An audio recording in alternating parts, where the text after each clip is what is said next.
آپ لسٹ جمع نہیں کروائی ہے قریش صاحب اور سنی اتحاد کونسل کی کوئی فہرست موجود نہیں ہے، پھر بھی آپ چاہتے ہیں کہ آپ کو مل جائے اور کوئی پریسیڈنٹ بھی موجود نہیں ہے؟ دیکھیں جی، پہلی بات تو یہ ہے کہ پریسیڈنٹ بالکل موجود ہے، 2018 کا پریسیڈنٹ موجود ہے، باپ نے لسٹ نہیں جمع کرائی تھی، اس کے باوجود بھی ان کو سیٹیں ملی تھیں۔ ہمیں اس کے ایتھوس کو سمجھنا ہے کہ ریزرو سیٹس کیوں ہیں اور ان کا مقصد کیا ہے۔ ریزرو سیٹس جو ہیں وہ پروپورشنل ریپرزنٹیشن پہ دی جاتی ہیں اور اس کا مقصد یہ ہے کہ پاکستان کی عوام ہر الیکشن میں اپنا مینڈیٹ دیتی ہے، اس الیکشن میں بھی انہوں نے ایک بھاری مینڈیٹ دیا ہے اور اس کو ریپرزینٹ کرنا ہوتا ہے پارلیمنٹ میں۔ تو یہ جو بات ہے، میں بصد احترام شرمیلا سے ڈس ایگری کرتا ہوں کہ سیٹیں اگر خالی رہتی ہیں تو اسے بہتر ہے کہ کسی اور کو دی جائے، ایسے ہو نہیں سکتا۔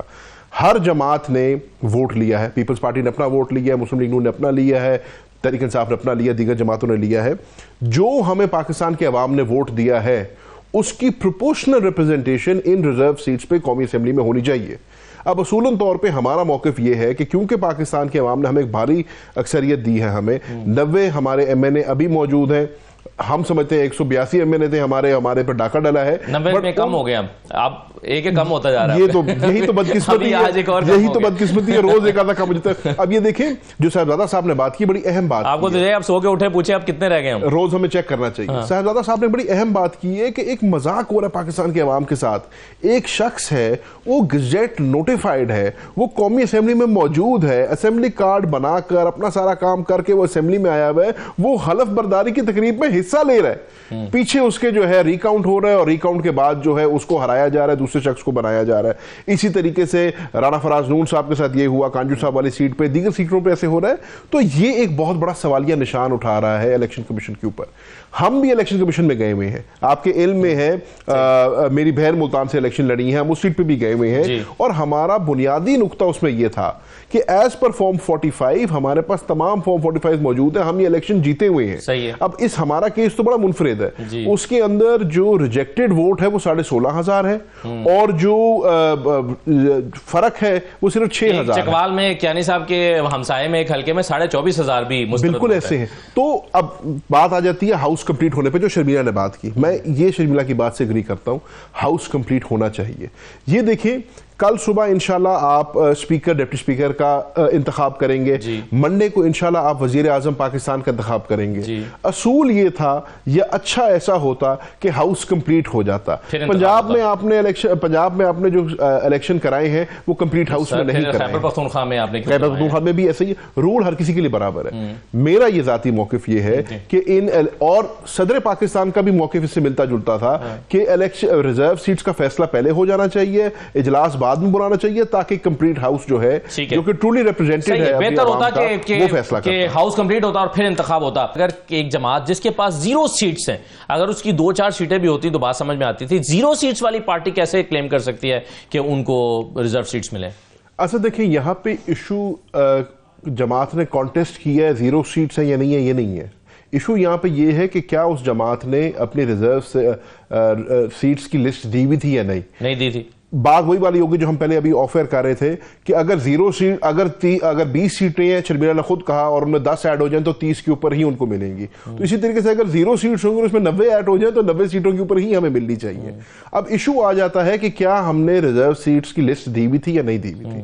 اس کا پریسیڈنس موجود ہے 2019 کا کہ باپ کی پارٹی جو تھی پچھلی اسمبلی کے اندر انہوں نے ریزرو لسٹ نہیں دی بھی تھی، لیکن اس میں جب لوگ حالات ہے کیونکہ اس میں بعد میں انضمام ہوا تھا، فاٹا کا مرجر ہوا تھا کے پی کے ساتھ۔ لیکن بات تو سمپل ہے نا، بات سمپل یہ ہے کہ باپ کی کوئی لسٹ نہیں موجود تھی، جب باپ نے لسٹ دی اس کے مطابق ان کو سیٹیں مل گئیں۔ تو آج بھی یہی پرنسپل اپلائی ہو رہا ہے کہ ایس آئی سی کی اگر پہلے نہیں موجود تھیں، اب ایس آئی سی نے اگر لسٹ دے دی ہے اور 90 بندے اس میں ایڈ ہو گئے ہیں تو ان 90 بندوں کے اگینسٹ چلیے فیصلہ اب ریزرو ہوا ہے، دیکھتے ہیں کہ کیا فیصلہ آتا ہے۔ ایک اور معاملے کی طرف میں آنا چاہتا ہوں، آئی ایم ایف کو خط لکھا، اس کا کل سے لے کر آج تک بہت چرچا سارا دن ہوتا ہے، اس کو ملک دشمنی سے تعبیر کیا جا رہا ہے اور پرنسپلی یہ سمجھا جاتا ہے کہ معیشت کے اوپر سیاست نہیں ہونی چاہیے، اور آپ آئی ایم ایف کو خط لکھ رہے ہیں کہ جناب پہلے یہ ہماری 30% سیٹیں جو ہیں کم از کم ان پر آپ آڈٹ کروائیں اور اس کے بعد آپ اس طرف آئیں اور خیال رکھیں کہ یہ پولیٹیکلی جو ہے وہ انسٹیبل کنٹری ہے جہاں پر آپ یہ دینے جا رہے ہیں۔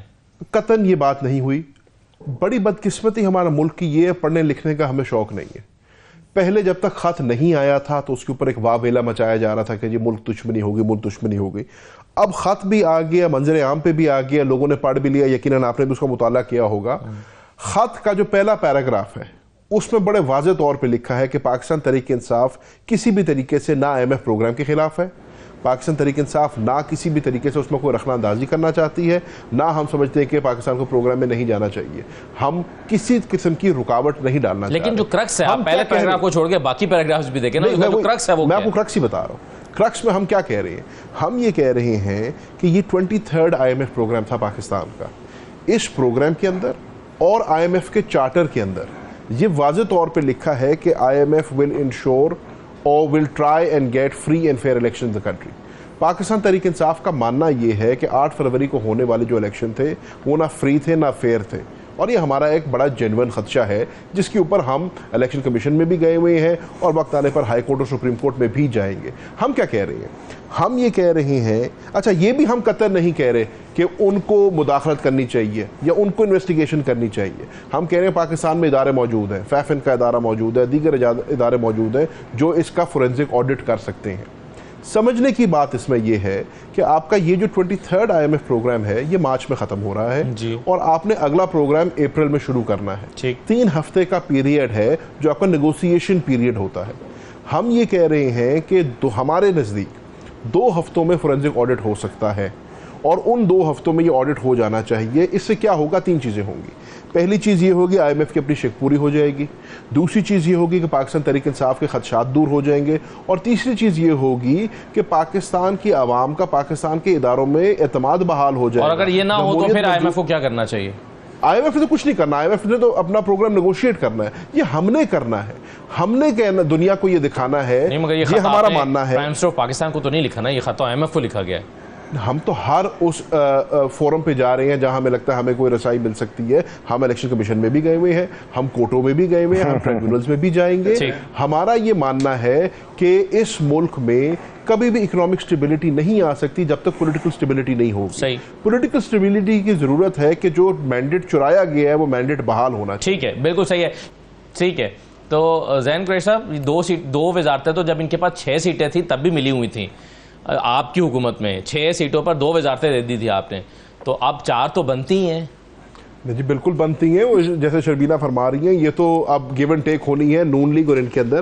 میرا خدشہ سے زیادہ بڑھ کے ہے، مجھے لگتا ہے کہ یہ جو اب حکومت مارز وجود میں آ رہی ہے یہ مجھے جیل کرتی نظر نہیں آ رہی۔ میں کیا اس میں تو مطلب ہے کہ مولانا فضل الرحمان صاحب نے کہہ دیا جو سابق PDM کے چیئرمین رہ چکے ہیں کہ ان کو 6 مہینے نہیں چلتی نظر آ رہی۔ اگر ابھی سے ہی، وہ انگریزی میں کہتے ہیں نا ویلز آر کمنگ آف، اگر ابھی سے ہی یہ پہیے اتر رہے ہیں اور کابینہ پہ ہی فیصلے نہیں ہو پا رہے تو یہ آگے جا کے کیا کریں گے؟